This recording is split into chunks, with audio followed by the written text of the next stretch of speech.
Welcome to the American Red Cross Tiffany Circle Women on a Mission event honoring Dr. Kathryn Sullivan. Our program starts right now.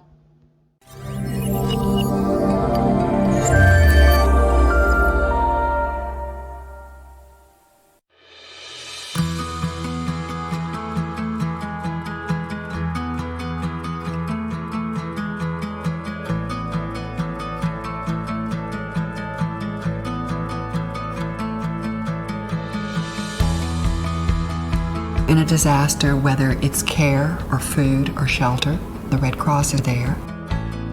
I enjoy helping people in their greatest hours of need. Tiffany Circle members are so generous with their time, talent, and treasure. Thank you, appreciate it. Thank you. I'm very proud of being involved with the Tiffany Circle and very proud of sharing that vision and that mission with other women from around the country. The strongest voice in philanthropy today is women. If you look at Tiffany and you look at the essence of this group of passionate, committed, make it happen women, they're game changers. I really love being a part of the Tiffany Circle. It's way bigger than me. It's bigger than my family, but I love an opportunity to give together the way that we do. It's a kinship, which in some ways, I think as we grow older, we don't find the way you do in the university or classroom setting. It's a great way to bring together women who have a common ideal, women who are intelligent, educated, and have the means to collectively get together and support important social causes. Growing up, some of the most important things that I remember about philanthropy and my mother is that she would help. She would give up herself, she would give up her time, and she would make amazing things happen.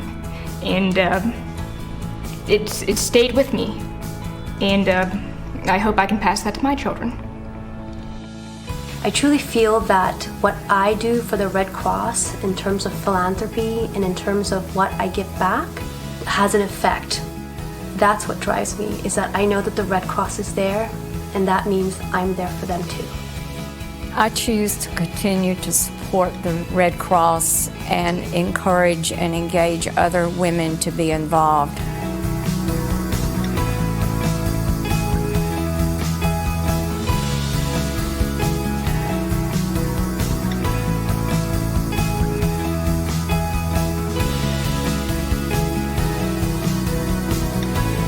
This is one of the greatest humanitarian organizations in the world.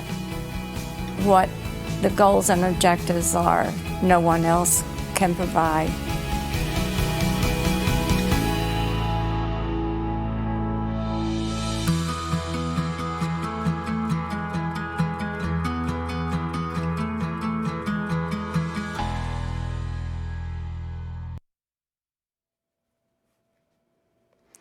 Be generous and be noble. Those words of our founder, Clara Barton, are a call to action for all of us. Welcome. I'm Marilyn McClure-Demers, Associate General Counsel at Nationwide Mutual Insurance Company and a member of the Greater Columbus Tiffany Circle. We're so delighted that you're joining us today as the American Red Cross and Tiffany Circle celebrate Dr. Kathryn Sullivan with our Woman in Leadership Award. I know we're all looking forward to hearing from Dr. Sullivan. I offer a warm special welcome also to my sisters in the Tiffany Circle who are members in our region and from across the country who are able to join us virtually today. We're glad to be joined also by a number of Red Cross regional and chapter executives and a number of the many and dear good friends of the American Red Cross. The Tiffany Circle is described as a community of women leaders committed to advancing the American Red Cross mission. Community is exactly the right word because indeed we share a common bond, a firm commitment to helping the Red Cross prevent and alleviate human suffering in the face of emergencies. The value of our knowledge, our experience, and financial support focused together is elevated when we come together.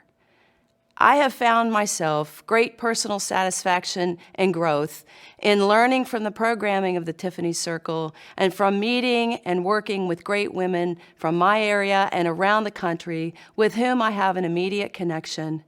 because we believe in the Red Cross and its mission. It cannot be underscored how important it is for women in philanthropy and leadership to make their difference. Clara Barton understood this when she founded the American Red Cross in 1881, a network of women philanthropists united by a common purpose and a remarkable force for good. We are as relevant today as we were then. Tiffany Circle members are relentless in our passion to help those in need.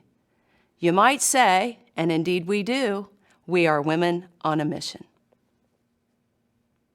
The conversation with our honoree Dr. Sullivan today will be introduced by our CEO of Central and Southern Ohio American Red Cross, Stephanie Bird. Please welcome Stephanie. Stephanie, it's wonderful to see you today in this beautiful snow here in Ohio. Thank you, Marilyn. What a surprise this morning to see snow on the ground in April. Hello, the Central and Southern Ohio region of the American Red Cross welcomes you to a very special program honoring a remarkable woman. From a woman who says no one gets to edit your interests, her interests are extensive, including astronaut, oceanographer, federal agency administrator, pioneering scientist, author, and today, the recipient of our Women in Leadership Award, Dr. Kathryn Sullivan. In her book, Handprints on Hubble, Dr. Sullivan begins the acknowledgments essay with an old and favorite adage: the only thing we do truly alone is have the start of a good idea. She shared it as a reminder of how much we depend on others. So it is with the American Red Cross. Our founder, Clara Barton, had the idea of mobilizing volunteers devoted to serving others in time of need. Today, more than 300,000 volunteers are on a mission to do just that: prevent and alleviate human suffering. It takes that many volunteers because the Red Cross helps everyone. On average, every year, the Red Cross responds to 60,000 disasters, the most frequent being a home fire. The truth is that no matter who you are or where you live, up close, losing everything looks the same. Whether it is a home down the street from you or an entire neighborhood taken by a wildfire, up close, losing everything looks the same, and the Red Cross will help. Tiffany Circle members enable Red Cross programs and services. They bring the mission to life with their time, talent, and treasure, and for that, I thank each of you. The president and CEO of the American Red Cross since 2008, Gail McGovern, will join us after the conversation with Dr. Sullivan. Now, to our honoree, Dr. Kathy Sullivan's record of achievement is unmatched, literally. She has traveled to outer space 3 times and was the first American woman to take a spacewalk. Last year, she traveled to the deepest point on our planet, nearly 7 miles down in the Pacific. She is the first woman and only the 8th person to accomplish that dive in a submersible. Put those together, and Kathy Sullivan is the only person in the world who has traveled to outer space and to the deepest point on Earth. But of course, there's more. She was appointed to the National Science Board by President George W. Bush.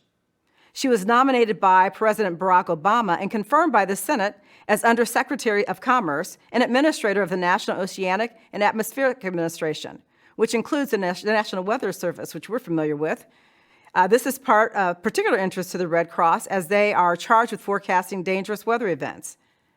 The Red Cross Disaster Response Program works closely with the National Weather Service to determine where and when to send help. In 1990, Dr. Sullivan was a member of the crew that deployed the Hubble telescope. Her book, Handprints on Hubble, is an account of the process of launching, rescuing, repairing, and maintaining the Hubble. To interview Kathy Sullivan, we are pleased to introduce the Honorable Yvette McGee Brown. In 1992, Judge McGee Brown was the first African-American woman elected to the Franklin County Common Pleas Court. In 2002, she was the founding president of the Center for Child and Family Advocacy at Nationwide Children's Hospital. And in 2011, she became the first African-American female justice on the Ohio Supreme Court. She is the recipient of numerous awards, of course, for her community service. Yvette and Kathy, take it away. Thank you, Stephanie. Wow, Kathy, you know, as we sat down, I said, I thought I knew you, but I really didn't know you. And so reading your book and really knowing how fabulous you really are, as I said to you, I'm glad I have a little bit of self-confidence because I feel like I've done nothing in my life. So, so let's just start. Like, what makes Kathy Sullivan? How did you become so daring, so adventurous, when girls were only looked at when you were growing up as being housewives or secretaries, maybe a nurse? Yeah, I think teacher was in there somewhere too, but yeah. I have to put all that down to my parents. They just fed my curiosity, which was always weirdly broad and unconstrained. But it was, if you're interested in something, we're interested in helping you explore. And I think I have one older brother that's just the two of us. And I was always tomboyish and adventurous and wanting to do things, like go outside in New Jersey where I was born and play in the snow, not just sit inside. And imaginary games like dolls and things were only partly interesting to me. Being out and about was really the interesting thing. I think my brother could have aimed to be a ballerina and I could have aimed to be a jet pilot, and my parents would never have said one word to either of us about, oh, sweetheart, that's not. It was, no one gets to edit what you're interested in. We'll help you explore it. So that was part of it. And then the other thing I think they were both really very good at, a little bit my dad extra because he was a little more adventurous than my mom, was just bringing us along into things they were doing as co-explorers, co-inventors, co-discoverers. So not just Dad did something and he'll tell you about it, but come with me. And so we got to see and learn by watching and by being given little baby steps to do. It was like building a muscle by light exercises and then more and more exercises from a very early age. They'd let us fail at some things where the consequence would be a scuffed knee or a minor consequence, to learn the world doesn't end, and how to get through a hurt or through an embarrassment and own up to it and pick up from it and go on. So, at very early ages, they were clearly showing us and schooling us through these kind of activities. You know what, that's so unique, particularly given the time period in which you grew up, that your parents, and particularly your dad, would be willing to believe so much in you and, like you said, not limit what your future could be, just giving you the opportunity to think broadly about yourself. That's an incredible set of parents you had. Well, one of the things that's occurred to me about my dad as I think back at it, and if there's a DNA to great fathering for daughters, it's I knew categorically I was completely loved when I was sweet and cute and pretty and dirty and angry and all colors and any colors of what I was into was adored. So it wasn't, oh God, thank heavens you're back in a nice dress again. There were no signals like that from the most important parent in a little girl's life at key ages is their father. And every signal I got was everything is fine. Were you a rebellious teenager? I was so not a rebellious teenager. Dutiful child syndrome right here. So when you went to college, though, science was not on your mind, right? You wanted to go into the Foreign Service? Well, I didn't actually have any idea what job I wanted. I had a fairly clear picture of the kind of life I wanted, and it was sort of the adventurous and inquisitive life that I watched the early astronauts have, or Jacques Cousteau have, and read about in the life of the young Foreign Service officer in Michener's Caravans. What that meant you did, as a label, I didn't really know, except astronaut was one, Foreign Service was one. But the first unique talent in myself that I had recognized was a flair for foreign languages. And since my real passion was to want to get to go live and work in and really know other countries and landscapes and cultures, my simple theory was you got to find a way that people buy you airplane tickets. So I was going to capitalize on the foreign language talent and see what that turned into. So freshman year of college was the first time I really had a chance to dig in a bit. Remember, this is pre-internet. You could go to the library, you could ask in your parents' circle of friends. That was what were the tools you could get to figure out what might be before you. That was it. So freshman year, I had a chance to think about language professor. I had several of them right around me. Some of the seniors that I was in school with were going off to the Foreign Service exam, so I got a glimpse of that. And then I was forced, entirely against my will, to take 3 natural science classes.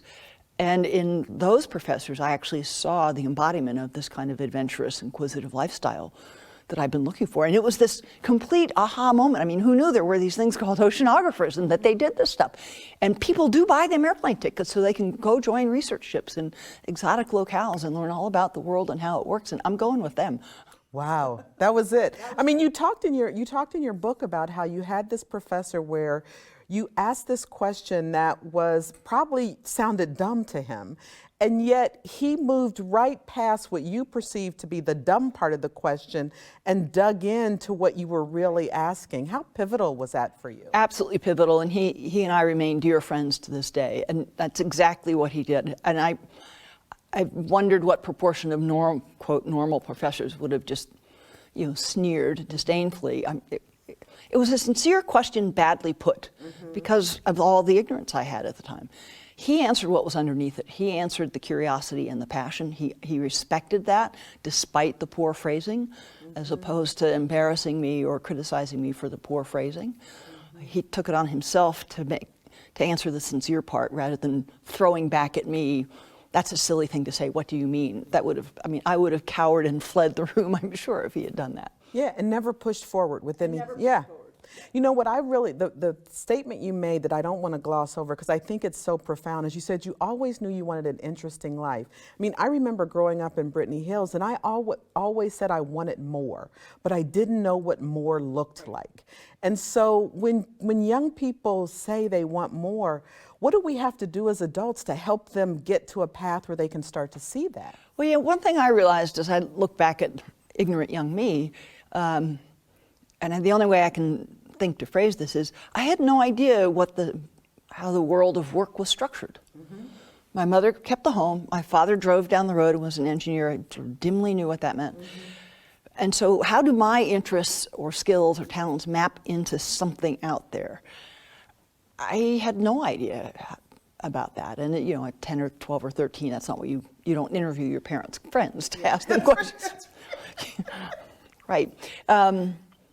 So my role models, I had a little bit of a picture of what I wanted more or interesting from the astronauts in early television and Jacques Cousteau and one or two things I had read. Interestingly, all of the examples I saw, none of them looked like me. They were all male and white.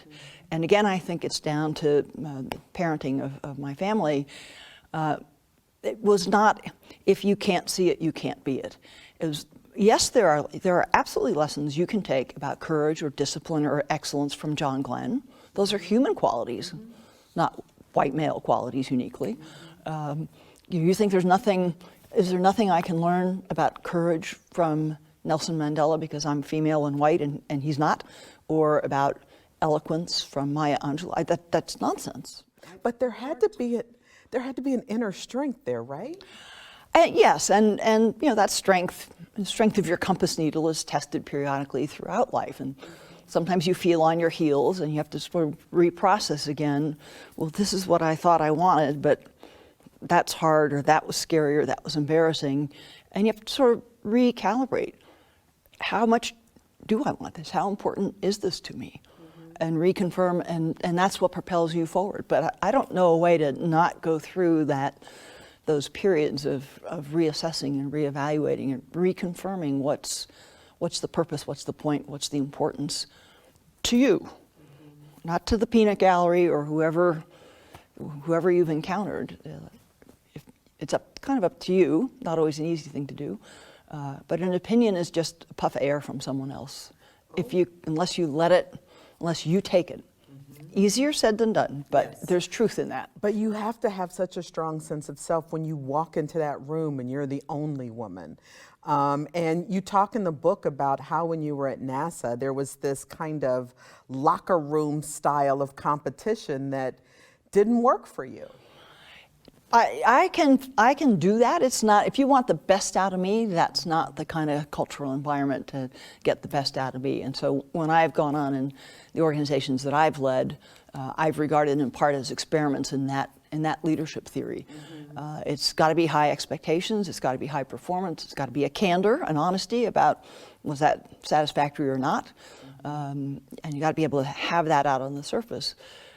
But I want to empower other people around me. I'm not someone who believes in being the control of the whole organization. That means nothing can happen at a faster, better rate than I can think or I can act. And it's just not true that all the right and good ideas we need are right between these ears. But you developed a discernment that I think is so helpful to young professionals. When you were in this environment, right, you said you had to learn whether someone was telling you something to gain a competitive advantage or giving you constructive feedback. And that had to be pivotal as you went through your journey at NASA. Well, I mentioned in the book, that you can tell from the story, astronaut was my first full-time job. So from small little research clusters at graduate school into this huge organization called NASA. And as I look back on that, I'm all of 26 years old when I walked in the door, and I think I was on the far end of utterly clueless for many years about how to sort of make a mental map, how to understand the organization, how to be effective in it. And you may look at me now and see full of confidence, always had it together. It was for me still a journey and a process to learn how to really own my standing, own my excellence, use my voice, expect my voice to be listened to and regarded.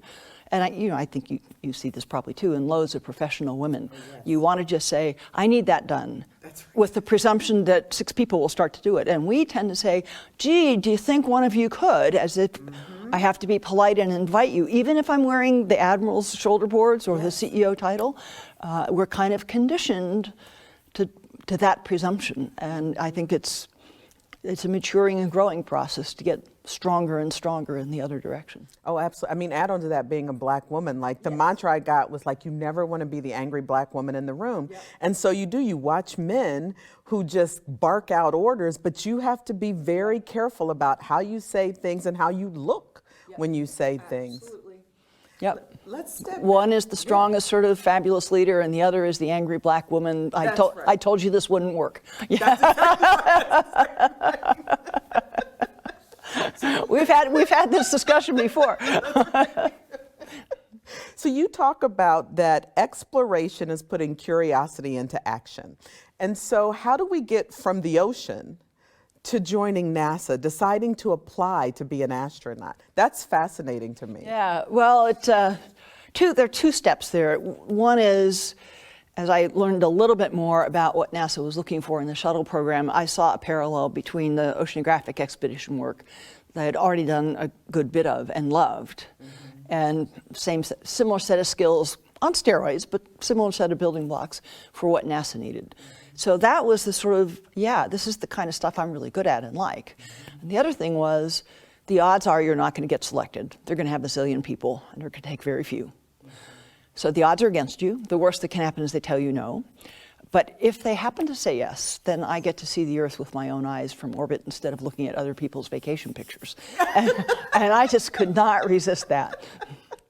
I mean, I think that's so awesome, because my grandmother used to say that too. The worst somebody can do is say no. Yeah. What if you lost? If you apply and they say no, you're in the same position you were when you started. And the only people that have an absolutely total zero chance of getting selected or getting an opportunity are the ones that don't apply. That's right. That's right. It's the only time your chances are truly zero. And you know what? And NASA, I think, did something really brilliant, and you talk about this also, is that they created a cohort. They didn't just let one woman in. I mean, this was pretty revolutionary, right, to have women enter the space program as astronauts. But they were smart. They put 6 women in so that you would have a cohort, as you described it, and not just one woman trying to swim upstream against the guy. Yeah, and I think that little bit of collegiality and common cause among the 6 of us, I think, was valuable. The other thing that I think was valuable, though, was the value to everyone else at NASA to see 6 variants of women astronauts. So, one of us cared somewhat more about makeup and fashion. I'll tell you another funny story. But we were all type A and we were all competitive and all accomplished, but we were not clones, and so you could see differences in style. One was a little more flirtatious, one cared a little more about makeup, one was more into sports, one was this, one was that. And so you couldn't just typecast. The first thing I don't like about Kathy Sullivan is what every woman will be, That helped. I heard a young black woman once who was a physician, she was an attending, and she made a minor error. And she said, I said to the doctor on call, like, it's just me. Not every black woman would do this. It's just me. That's right. Just mine, yeah. Don't paint my entire race with this. So being in that culture with all these guys, with kind of that locker room mentality, what leadership lessons did you learn from that? You know, I became conscious pretty early on that I was mentally keeping a 2-column list because, I mean, these are accomplished military officers. I mean, these are great people. And many of them had already had significant leadership roles. But I was still taking a 2-column list. One was qualities. If I ever am leading something, these are qualities, approaches I hope to emulate. And the other column was, I will never do that. I will never be like that. And I put a lot of points on both sides of that page in my 15 years at NASA. But you know, one thing I learned, and it was a big insight for me. I was going to do a big, elaborate underwater spacewalking test with another astronaut. He was junior to me, and this was a big test, going to have a lot of eyeballs on it. It was a really good deal that I was taking him along into this test and giving him this opportunity. So we've put on the undergarments that you wear underneath a spacesuit, even in the training runs, and we're walking from the locker rooms out to where we're going to get in our spacesuits. And I'm about to turn to him and give him the, you know, come on, big test, glad you're with me, got to do this right, the buck up, sort of positive support, push you to excellent speech. And just before I can do that, he does the verbal equivalent of saying, I'll beat you to the corner. Oh. And I was taken aback. I thought, what? This is a good thing you're being given, and you're trying to take me out or, you know, put me off my game. What's the deal here? Well, since I was senior, I stopped him and said, what the hell was that? For you. But the lesson was, he proceeded to explain back to me exactly the same things I had been about to say. It's a big test. It's really fabulous I get to be here. I really appreciate it. We really got to ace it. And so his approach to spurring someone to excellence was that little jab or punch, that what's the word I'm looking for? Agonist style challenge that would rile your anger or your pride, and that would spur you to excellence. And mine was handshake, partner, we're doing this together. The motive was the same. The tools were completely different, and my reaction to the two sets of tools was quite different, and that was a big lesson to me. So, and for him, I hope. Well, I hope so. So, you know, the trite leadership conclusion is, if you only have a hammer, every problem will look like a nail. So you might want to put some other tools in that toolkit of yours, and the more diverse and varied in age and gender and ethnicity that your workforce or your partner set is.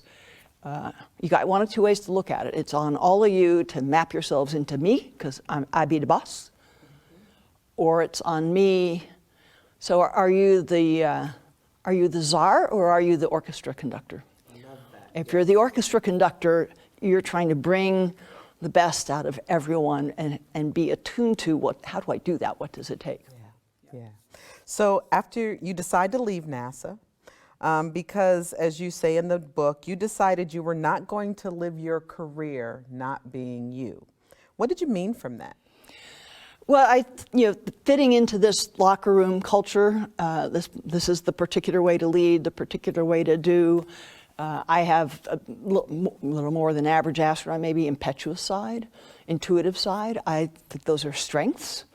But, you know, reliability, predictability, sort of in the lanes is rightly, in many respects, valued and prized in that arena. We're going to go do something very dynamic and very dangerous together. And it's important to me to know, if this event happens, I have some confidence about how both of us will react. So that's a valid, absolutely valid need in those settings. You want to get that without completely quashing the ingenuity or the intuitiveness or the creativity of each individual, but that's an artful mixture to make. I wanted to shift gears to where I had more latitude for my creative and intuitive and even sort of impetuous side. And the astronaut office and that part of NASA is a very flat organization. I wanted a more meaningful chance to lead, to actually have responsibility for outcomes and the inputs and the outcomes, and how to marshal people towards that result. And so where did you go? Well, this is one of many instances of happenstance, sprinkling fairy dust on me. A good friend of mine had been serving as the chief scientist of NOAA, the National Oceanic and Atmospheric Administration, and family circumstances were requiring her to head back to California. So a few weeks before my final flight, she rang me up and said she wanted to put my name in the hopper as the candidate to succeed her. I wasn't sure what that would mean or quite where it would go, but I knew enough about NOAA and this person to think that's probably an interesting idea. So talked to my commander at the time and got released for a couple of days to fly up to Washington and interview with the head of NOAA at the time, and just let him take a look at me and let me get some more information and start thinking about this. And that gentleman reached me still at the crew quarters at the Kennedy Space Center, a few hours after we landed from my third flight, to say that he had decided that mine was indeed the name he wanted to send over to the White House if I was still interested. Wow. And I sort of spur of the moment said, yes, I can figure out later if this is a 4-year leave from NASA and I come back, or it leads me to something else. I don't have to know all of that right now. It's just a too interesting opportunity. Figure that all out later. And there's a parallel in the world of neurophysiology-based education learning about a natural learning cycle that is sort of the step that is important for you to go through cognitively to really learn something. They use different labels, but it boils down to the same thing. I learned that in my Navy Reserve life. Okay. And that is, you encounter something. You encounter something you didn't expect, or it's sort of some stage of a journey and you're checking whether you go on with the plan or you need to vary the plan. You observe, you orient yourself in, well, what does that mean relative to what I was planning or what I expected? What does that mean? Make some decision. Doesn't have to be the cosmic decision how to solve everything. Make a decision that lets you do a next action. And this is, Oprah Winfrey, I think, for very similar circumstances, has sort of crystallized this down to do the next right thing you can see. Yes, yes. Stop, observe, do the next right thing you can see. It's in great chaos or great mental distress or whatever, how can you keep some bit of momentum forward to keep yourself just going a bit? Walk through the fog and get to the other side kind of thing. Yeah, do something. Yeah. Do something, check again. Next best right thing, the most right thing you can see. I love that because, sometimes, that old phrase, analysis paralysis, like you spend so much time. And that's what UDA is trying, because in, battlefield situations or as a spaceship is whizzing around the Earth at 17,000 miles an hour, paralyzed and not acting is a decision in itself. Mm-hmm. So I want the audience to remember this because I found this so profound. I promise you I'm going to use it. Observe, orient, decide, and act. Then do it again, right. And then the other thing you say that I think is so profound, you says, don't stall or stagnate because, quote, you can't steer a ship that's not moving. Another Navyism, but dead in the water. Yeah. Dead in the water as a ship is totally at the mercy of the waves and the wind. Mm-hmm. You're done. You're not making. You have no control anymore over where you're going. If a little bit of water is flowing past that rudder, you can keep the bow pointed into the storm and ride out the waves until the storm passes. So even the smallest little step is... It's a step. And that's such a great life lesson because so often all of us, I get so many questions about, well, how do I get to this? I want to be this at the end, but there's so many steps in between. And so people look at you and they see the final product. They don't see Kathy at 26 and all the steps she took to get to Kathy now. Well, and we can look in the rearview mirror as we're doing a bit here today and sort of lay those steps out, and it looks like there was a map or a plan. And there wasn't ever a map or a plan. But at each key juncture, observe, and the orient part, coming back to something we talked about earlier, some of that orienting is, well, I thought I needed this, or I thought I wanted that, but this has just happened. Mm-hmm. Is this still the goal I'm after? Is this still the thing I need? Or is, the world is telling me something. Mm-hmm. So it's what generates or catalyzes that reflection and reassessment about what's driving me and why is it driving me and is it still driving me. Well, and that's the I mean, you could not have known as when you started college or even when you applied to NASA that you would end up being the first woman to walk in space and the first woman to go to the deepest depths of the ocean. But what you did is you opened yourself up to interesting experiences. And I think if you do that in life, right, you have challenges that you get the chance to conquer. Yeah. And I mean, if you had, if you had talked to me in October of 2019 about, so what about the deepest point in the world ocean? I've said, yeah, I know where it is. What else? Because the invitation to join that expedition and do that dive came out of the blue a month later. So there are certainly goals that I have pursued. Again, they were usually fairly dim. I'd like to try that, not I want that job or that play. And then there are others that because of the competencies that you've built, because of the track record you've assembled and the relationships that you've built, someone says, oh, you know who's great for that. Yeah. And you did it at 69. I mean, that's the other thing. I mean, you know, so I often talk about being at this point in my life now is my fourth quarter. Like, you know, we got to see how this ends, but we all know there's an end date, right? Yeah, but there's also overtime prospects. That's right. Oh, I love that. There's overtime. But I mean, so many people kind of think about like 65, I'm retiring, and then it stops, right? But at 69, here you are plunging into the Pacific, going 36,000 feet underwater, fearless and pretty badass, I have to say. Well, the other thing I think that has A and B in that is, and it's more common nowadays than it was in my parents' era or your parents' era, life is not college, a job. And, you know, if you do a job, even if there's movements within that company, it's sort of, I was this for 40 years, and then that stops. Yes. And I think that, I would expect, creates more of a sense of vacuum or free fall. Mine has always been a zigzaggy path. I'll try languages, then I'll try geology and oceanography, and just that willingness to explore something else. Mm-hmm. Well, you describe it as being a learner regardless of title. Mm-hmm. You just keep learning and you keep moving. I do think that's the thing to not getting old, right? You have to just get up and keep moving every day. Some kind of purpose. It doesn't have to be big, highfalutin purpose that will get you headlines. It could be the purpose of helping out at a local store or a local shelter, but a place where you have a purpose that gives you satisfaction and you see some impact on some people, even just on a few people around you. On your journey, going from, you know, NASA to NOAA to everything, to COSI, you had to learn how to lead people. What's the difference between being a leader and a manager?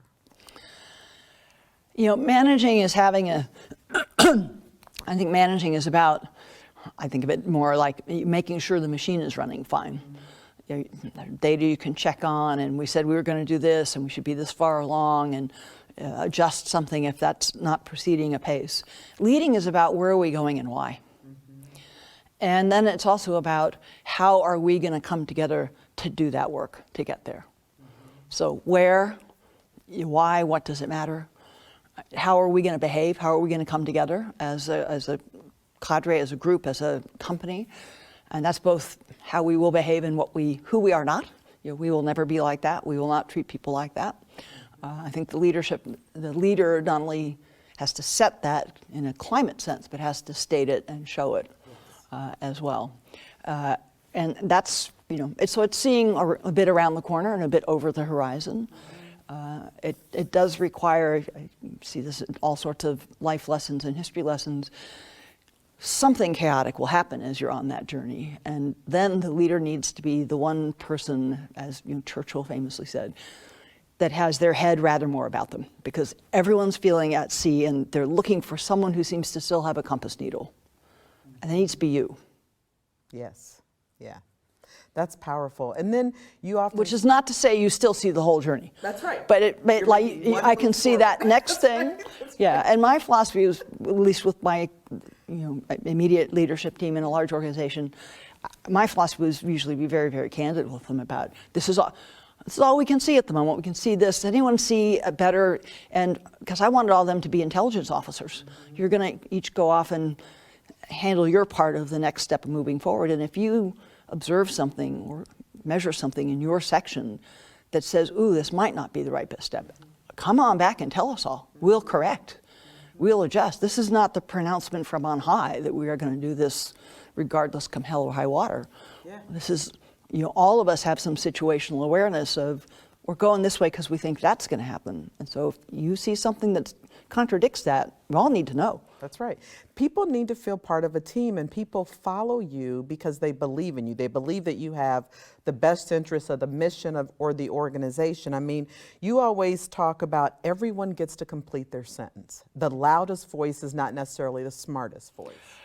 Yeah, and I will go to pains to make sure that every voice does get heard. Like when you're ending up meetings, if someone's not spoken up, that's the person I'll turn to and say, and about anything you want to add, anything else you need here?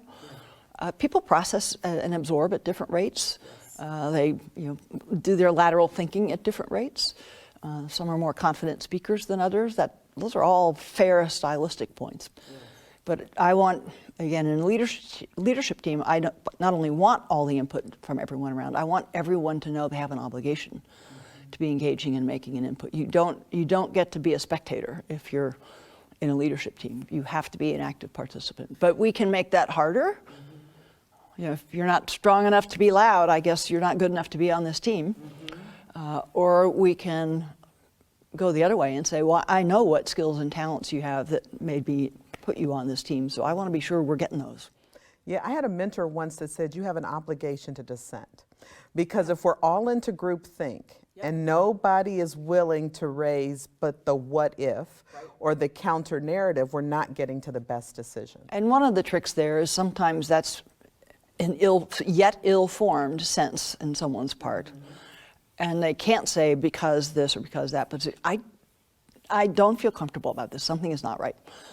And I think it's usually valuable to hear that and process it some.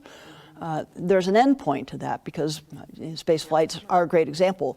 You get closer and closer to a launch, every engineer on the launch team gets a little more worried about something in their arena that's not quite as perfect as they would want. And you'd start getting flooded with, I just want to make sure you know about this little thing.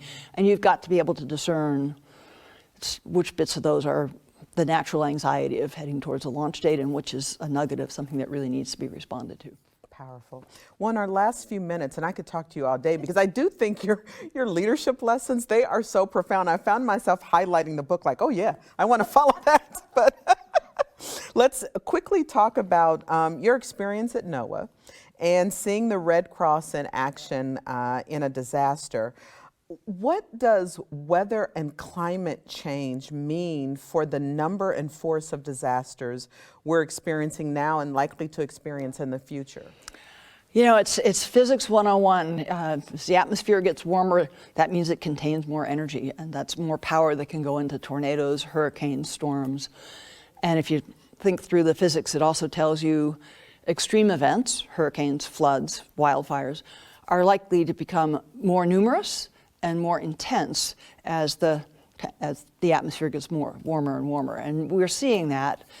We're seeing the intensity of hurricanes and the duration of them go up. Not necessarily the number that happened, but the intensity and duration.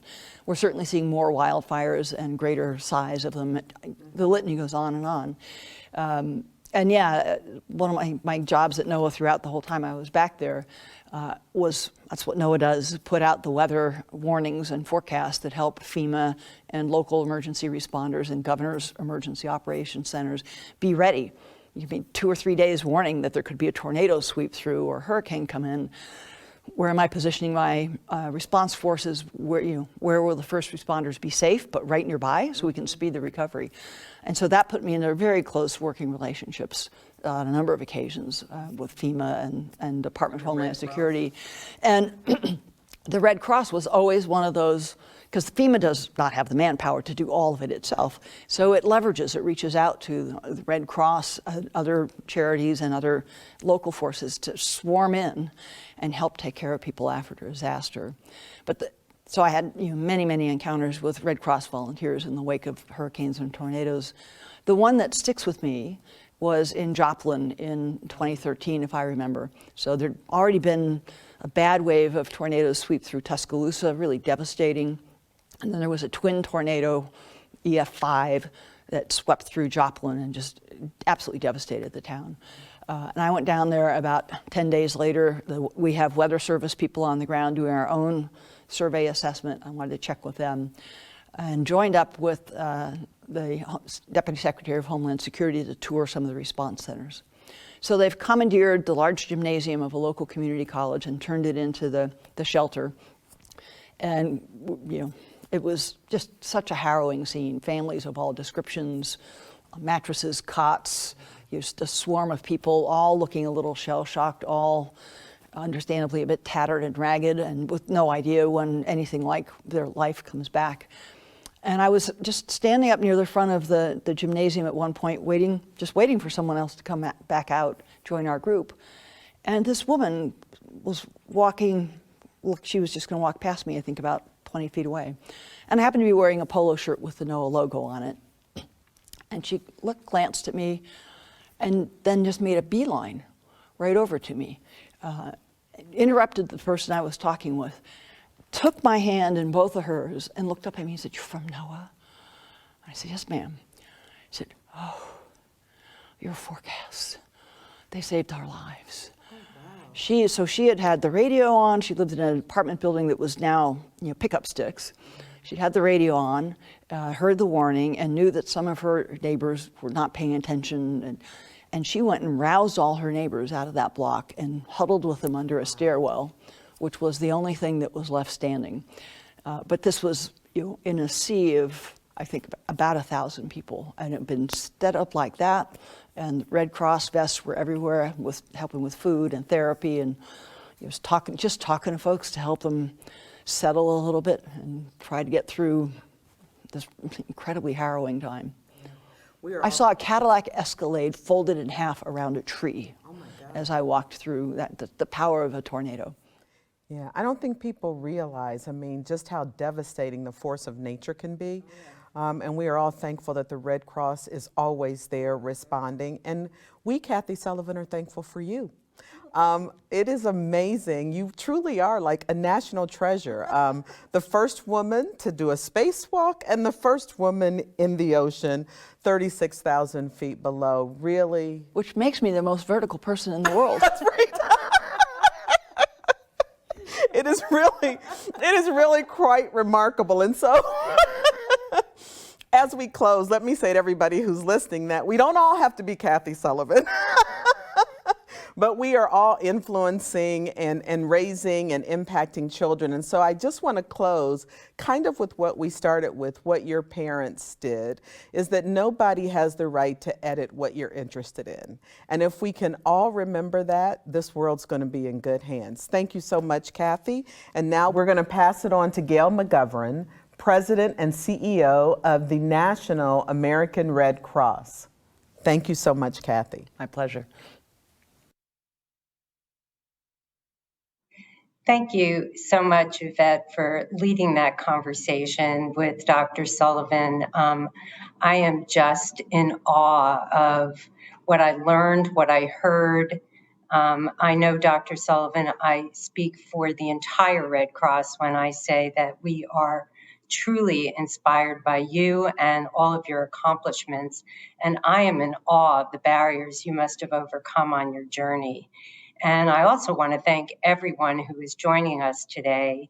I know you're all very busy, and I truly appreciate the fact that you were able to carve some time out of your busy calendars to be with us. And I am personally delighted to be with the Tiffany Circle of Ohio for this special program. The video that we saw highlighted the incredible work carried out by the Tiffany Circle. And this group really is a group of women on a mission.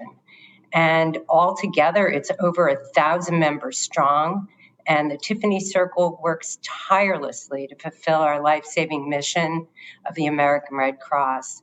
You generously volunteer, you offer us guidance, you provide generous financial support to help us be there for people in their darkest hours. And I was at that shelter in Joplin, and we couldn't do the things that we do without your support.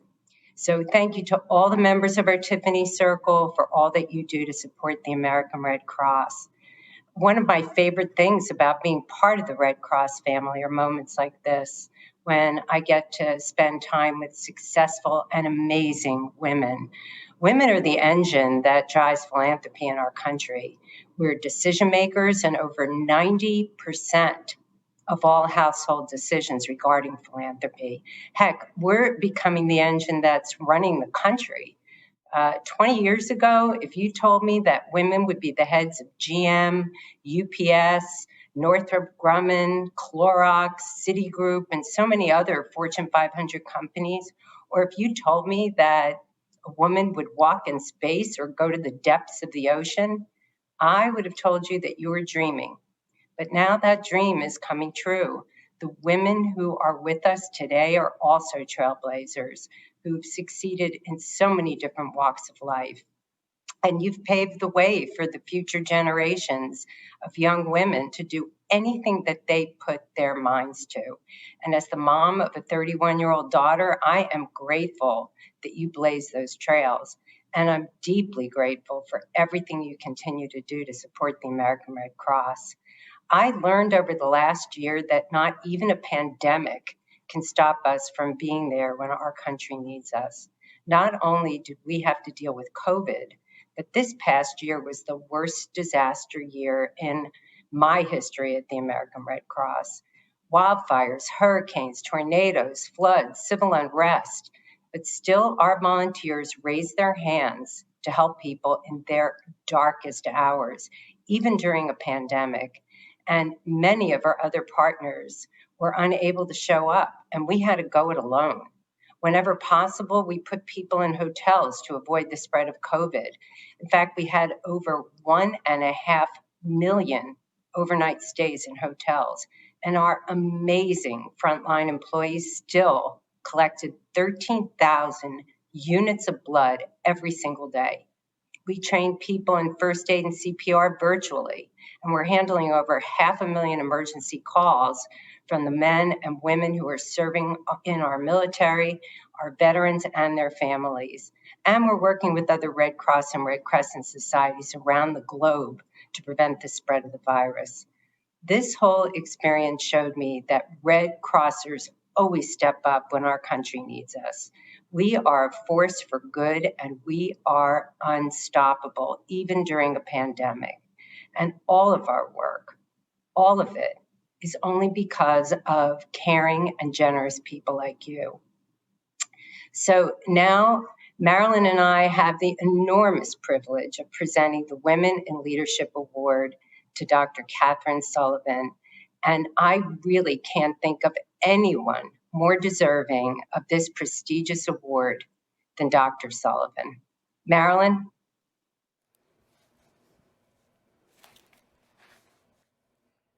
You just heard it.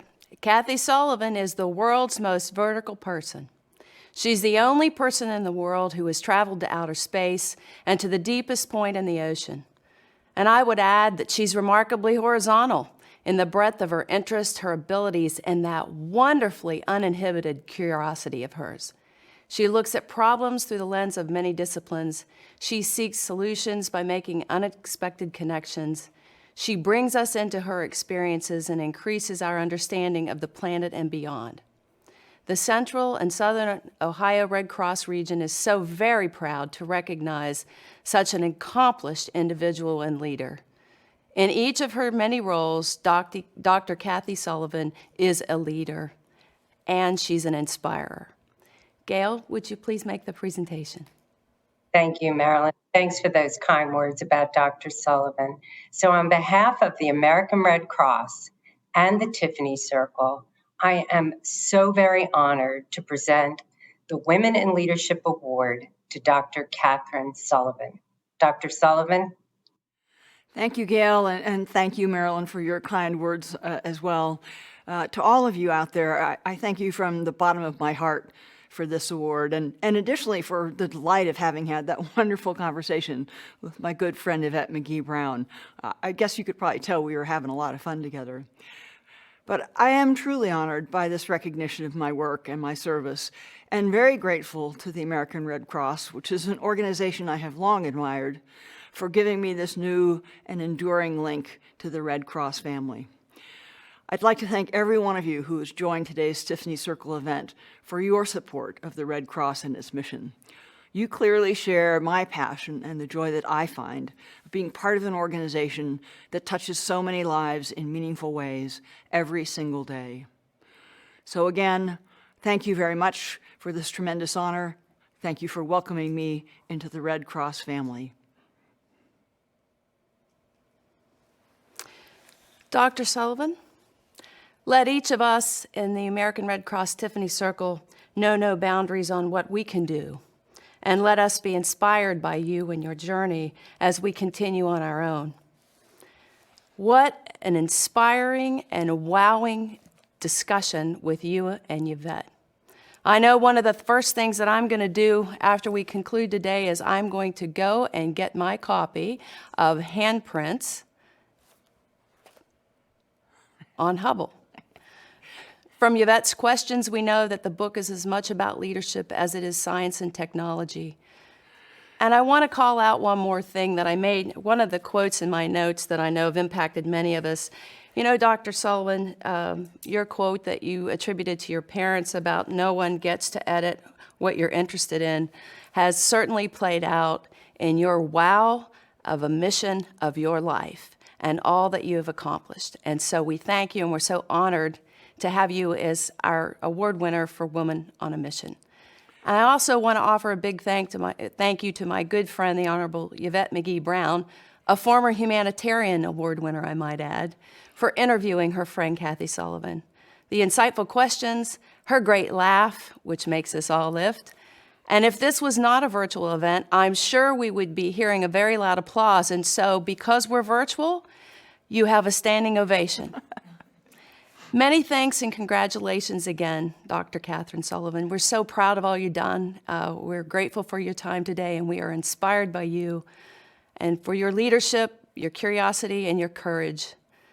And to my sisters in the American Red Cross Tiffany Circle, we have lots more good work to do. And as we continue to journey on and honor others, let us be committed and united in our mission.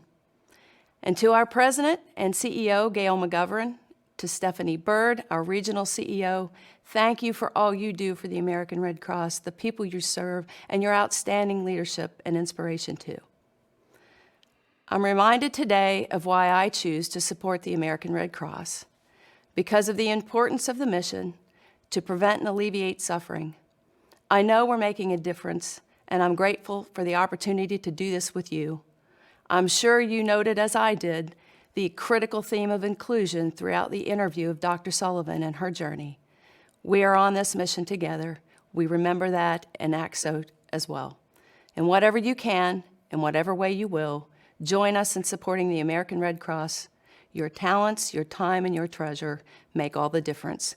Thank you, and have a blessed day.